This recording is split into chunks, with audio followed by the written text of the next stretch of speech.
Hello everyone, I'm Noorin Asjad, an undergrad at Vanderbilt University, and today I'll be talking about the work that I've done in collaboration with Richard Paris, Haley Adams, and Bobby Bodenheimer, Perception of Height in Virtual Reality, a study of climbing stairs.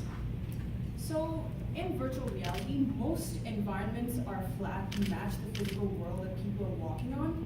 In this experiment, we simulate climbing under various conditions to see how people perceive the height that they have walked on while actually walking on a flat plane in the real world. So walking locomotions in virtual environments mostly support horizontal motion. Sometimes additional features are added to support climbability or up and down movement, but generally when some form of motion through non-flat surfaces are involved, the preferred technique has been a form of flying interface. The problem is, in the real world, people can casually walk on non-flat surfaces. But virtual reality is missing out on this important dimension of the physical world. We tried to examine a solution to this problem. So the purpose of our work is not to see what kind of to see if there's any locomotion interface which directly supports vertical locomotion, but rather to examine how people perceive height as they walk through a virtual environment that has significant height changes while moving through a flat surface in the real world. So we chose a commonly encountered environment, the stairs. We were inspired by Nagao et al. In SIGGRAPH, they displayed an infinitely ascending spiral staircase with passive haptics in the real world aligning with the edge of the stairs in the virtual world. People could climb on that. And in their follow-up IEEE VR 2018 publication, they described the design of their system as well as how well it worked in terms, how well the passive haptics worked, the shape of the passive haptics worked in terms of the subject's sense of presence and their sense of riser height. We take that and we use a variant of their locomotion interface and try to see how people perceive height in general while walking through these stairs. The factors that we examine are passive haptic markers that were proposed by Nagao et al., the presence of virtual shoes as a self-avatar, the visual cues provided by an open or closed environment, and the direction of climbing, as in going up versus going down. The way we assess the perception of height is we take the subject's verbal estimates of how high they think they have climbed and compare it with the actual vertical distance that they have climbed that we measured. We also measure their presence in simulator sickness scores to evaluate the quality of our total assessment. So what do you understand about height perception? In immersive virtual environments, there has been, the literatures which were mostly studied were in the context of Gibson's theory that perception is directly related to action. There have been a lot of studies done regarding passivity, in the context of passivity affordances, but our study is not affordance-based. In fact, neither the eye height nor the virtual model of the stairs are manipulated in any way. In fact, our stairs are built according to the standard guidelines followed to build staircases in the United States. So, regarding literature about direct perception of height in immersive virtual environments, there are a few which exist on the effect of eye height on the perception on perception, but there are very few which are involved when locomotion interfaces are used to travel sloped environments. One exception being Nagao et al., who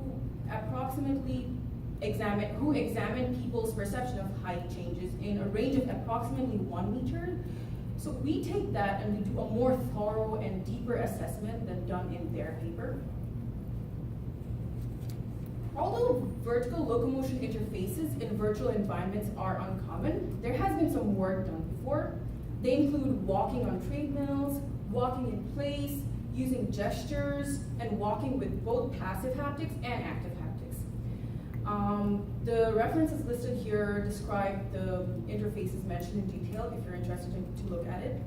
And these interfaces work by coupling eye height manipulation with direct motor action, resulting in a compelling virtual experience of moving up in the real world. What we are interested in is active locomotion, as a significant body of work shows that body-based self-motion improves spatial awareness and knowledge. So, for all the talk about the literature on height estimation in the virtual world, let's look at the literatures in the real world. There have been a lot done on those, and a few which deserve being mentioned due to their relevance to our work is the ones which report overestimation of heights, especially when judging from above, and those which show that fear of heights or emotional arousal influence height perception.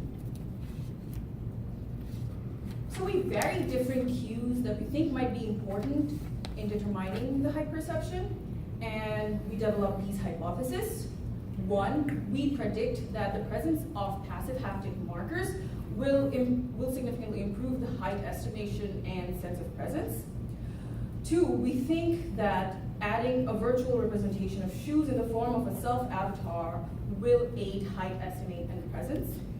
And three, we think that presence of landmarks in an open environment as opposed to featural cues in an enclosed environment will aid height estimates. So let's talk about the experimental setup. The virtual environment consisted of an infinitely ascending stairs, and it was the same stair which was placed in two different virtual environments. One was an open environment with a mountainous terrain. The other was a closed environment with concrete textured walls. The visibility of the shoes as a self-avatar could be toggled on or off in either environment. In the real world, we have wooden slats as passive haptics aligned with the edge of the stairs in the virtual world, and we had the participants wear Crocs shoes with tracker pucks attached to it, as you can see, and they walked on passive haptic slats or on plain floor as required. We did not key the height translation to the tracker on the HMD, but rather we keyed it to the trackers on the feet because during pilot studies we saw that keying it to the trackers on the feet made a more realistic simulation of climbing. So let's look at the video. So the open environment, as you can see, has distant horizon cues in the form of mountains and also mountainous terrain below. I promise it will be much better in more detail. And so the participant walked on the passive haptic slats, and basically this participant could walk in a circle, it's me, and feel like she's climbing down. And climbing up in an open environment is just similar, and the participant just has to move in the opposite direction. The staircase was basically two flights with landings on either end, and it was made in a seamlessly repetitive pattern. So we could just walk in a small square in the real world. In the enclosed environment, we had concrete textured walls, as you can see here. And just for the sake of the demonstration, we switched on the virtual shoes here. We could switch it on in either environment. We just chose to do it here because there's not much interesting stuff here.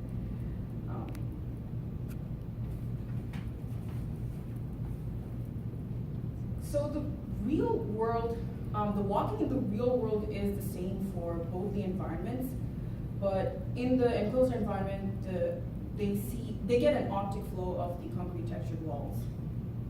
And in the open environment, they just have the landmarks.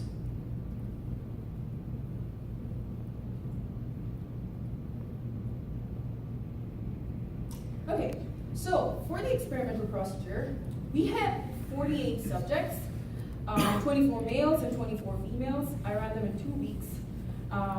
We had 1 between subjects condition, which were the passive haptics, and 3 within subjects conditions, which were the environmental, avatar, and climbing order.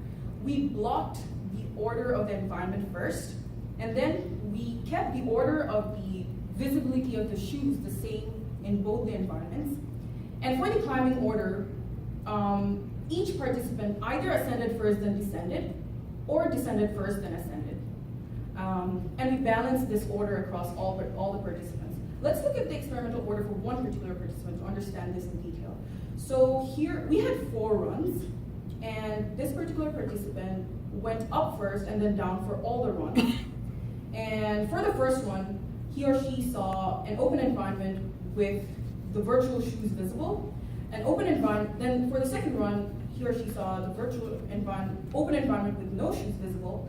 Then for the third run, they saw a closed environment with shoes visible, and then a closed environment with no shoes visible.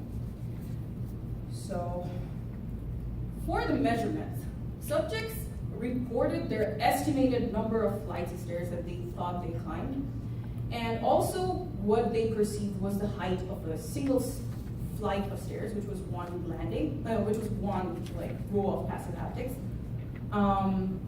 They also reported their perceived height of a single step. We calculated the absolute error in the difference between their reported estimated distance that they think they have climbed and the actual distance that they have climbed that we recorded through our tracking device in terms of flights of stairs.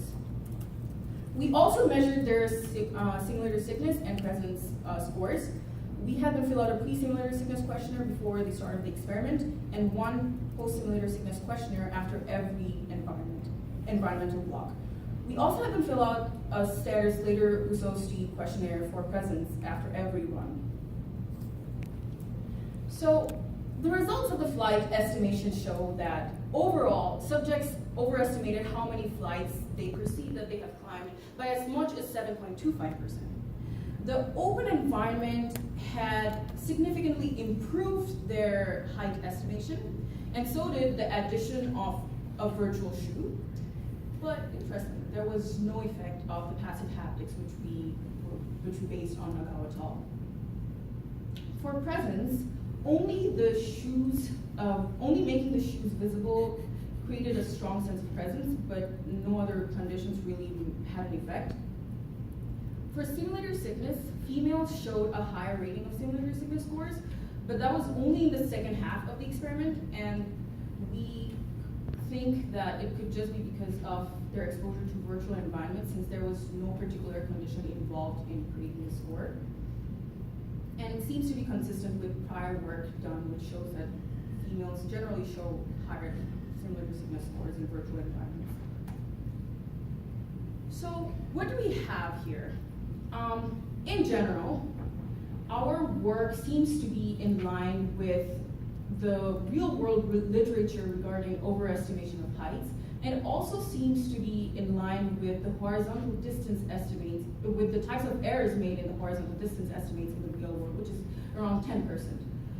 For the hypothesis, well, the passive haptics did not aid our system. Although from running the pilot subjects, we thought it would help. It could be because of our between subjects conditions approach to our experimental setup. Well, the participants came in and either saw a flat floor, or they came in and saw a floor with passive haptics on it, and therefore they could not see the other condition, and they may have just accepted the stairway for what it was instead of trying to see it as a difference between the passive haptics. Maybe in the future, if we try to do it without a between subjects condition, it could make a different result, and it could match Nagao et al. For our second hypothesis, virtual representations of shoes did aid height estimates and presence, and this seems to be consistent with work done on relevance of body cues to size estimates, or in general to self-avatars in aiding judgments of distances in virtual environments. And for the third hypothesis, the open environment as opposed to the closed environment helped in the height estimates, and this could be because of the openness of the environment, the distant cues in the horizon, or it could be because of the fear factor, the risk factor of falling down through the stairs, which heightened their emotional senses and therefore made them more aware of their surroundings and aided their height estimates, or it could be both. We believe that this is one of the first works which look at how well people can judge the distance that they have climbed in a virtual environment, and what kind of factors are involved in making those decisions. Since our errors were less than 10%, we think it's very legitimate. For future work, it would be interesting to see how fuller self-avatar representations besides that of a virtual shoe affect the situation. And it would also be interesting to see how robust this locomotive system is and the perceptual findings to more general types of terrain, since in the future, virtual worlds are not all going to be flat and we need to find a way to move in them actively. We would like to acknowledge Gayatri Narasimhan, the reviewers for the insightful comments, and the National Science Foundation. And, well, Richard Paris kind of told me it would be a lovely chance if I put up this photo. And thank you for your attention, and I'm now open to questions. Okay. There's lots of questions, so why don't we start? What happens when people are afraid of height? When they are walking up the stairs and there's like the mountains, the open environment? So there have been prior work done which shows that if you are afraid or if there's a fear factor involved, and there's a risk of like something bad happening when you're in the open environment, then your emotional senses are aroused and you tend to take in your surroundings more carefully. So that may have helped in aiding their height estimation, so they have not overestimated by as much as in average as they did in a closer environment. Right. Are there stair simulators like Stairmasters or something that you might try in this kind of a setup? Yes, but we were inspired by Nagal, and we thought we could work on that and see how, like, our work was generally to study height perception in virtual environments, and like, it would be interesting to see if this can work. Like, we were, in general, like, interested to see if walking on a flat plane, how you perceive height while walking in a non-flat plane in the virtual world. So that was the point of our work, if that answers your question. Yes. So I'm interested in the, sorry. Okay. I have two questions. First off, I thought your virtual environment looked really cool, and I have a question about it in that sense. It also looked really dangerous, and I feel like most stairs in reality that look like that would have railings. And do you have a reason not to include those? So, railings are slanted, and to create, since we are walking on a flat surface, to create a slanted haptic feedback would conflict with the visual cues in the virtual world. Like, we can't really replicate a slanted railing in the physical world, and therefore we thought about omitting it. And also it helped in increasing the fear factor and making it more open in general. And that leads to my second question. Did anyone fall during your study? No, nobody fell down because I had falling switched off, but I did not inform the participants just so they would be scared. It's a short question. Yeah, so I'm interested in the finding that you get better estimation, it seems like, in an open environment. Do you have head tracking data that could maybe show that people were actually paying more attention to their feet or to the number of stairs that they climbed because they were more possibly attentive because of the danger? We do have tracking data for the HMPs as well as each of the feats, like the rotation, the orientation, and like the real-time tracking of every single thing. It might be really interesting to show that it really was more attention to the feet in that case. Yeah, it might be a good idea to look at it in the future work. Okay, more questions will have to wait for after the session. Thanks again for the speaker.